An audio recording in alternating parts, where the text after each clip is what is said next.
absolutely too awful to tell anyone, and I didn't know how people would react. And also, I was afraid that my life might be put in danger by spilling the beans on what I saw.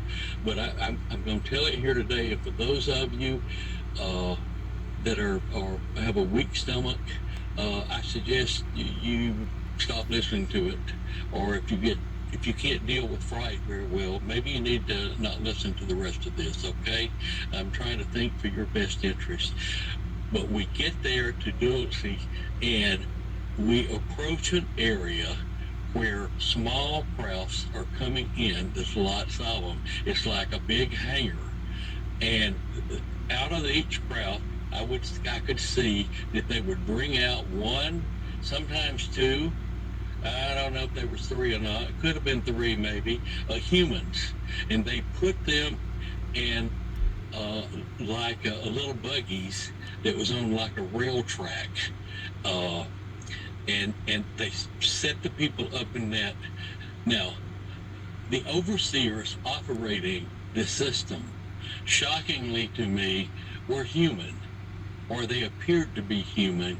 And what shocked me even more was these tall Nordic, blonde-haired, blue-eyed men operating this system were wearing uniforms with the swastika on the shoulders, an emblem, an insignia of swastika. Now, think about this and think about World War II and what all was going on there and the association of this might indicate who was controlling Hitler and what was really behind all that. Yeah. In Henry Crane's book as well, he did mention that different groups of humans worship different reptilian gods unwittingly, and that sometimes the reptilian gods would fight each other, and they would get the humans to try and wipe out the other group. Yes. In this case, I'm drawing comparison. He draws comparison to Hitler and the Jews. Mm-hmm. That's where his intense hatred for the Jews came from. It was influenced by these reptilians. Anyway, if you could just carry on. Well, we drew close to where these humans, overseers, were working. These overseers could not see me, nor the entity that was guiding me and taking me there. We were, to me, ethereal. We were not in solid form where they could see us, but these workers, these Nordic people, were solid material. The humans they brought in, they put in these little train cars, were all sitting there like zombies, like they were stunned. And one of the things that bothered me, in the first time I saw this with Barbara under hypnosis, it really wrecked me emotionally.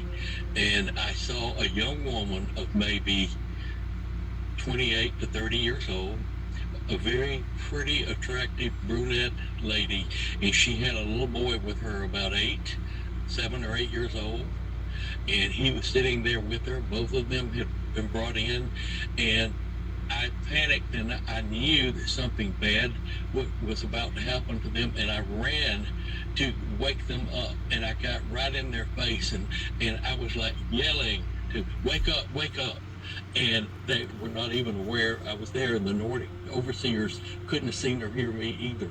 So I was protected in that sense. Some way they had me concealed where nothing was aware that we were there. But this woman, they rolled on and she went on down the conveyor belt, and so then we moved to a different area, and the person that was taking me, or the entity that was taking me, stopped and said, "Listen." And I stopped, and we listened, and in the background you could hear kind of like a very dull ripping kind of noise. And I remember beginning to feel panicky, and I didn't want to go see what was making that awful noise. And the entity that was taking me insisted and said, "You must see it. And so I looked, and what I saw were human torsos hanging on big meat hooks, and they hooked bone to hooks in the back of the body, and they were ripping the bones out of the human bodies to fillet it. And who was doing this? The Nordics, these Now, overseers. do you remember watching Extraordinary The Seeding?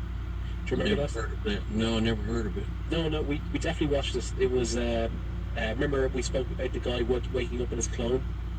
You said it was a pretty good documentary. Oh yeah, I Yeah. do remember now.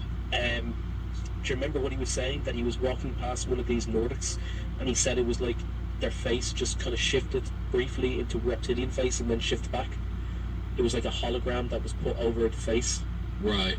Okay. Now I remember now. Thank you. Yes. Is it possible that this might have been an illusion? It's possible. Yeah. When you're dealing with this phenomenon, anything is possible. You know. Royce, continue. It's quite all right. The next phase of Duice that I saw was we went to a large room that was extremely cold, and inside this room were boxes that were like little small metal caskets. Only they weren't caskets; they were more like coolers, and they were bringing in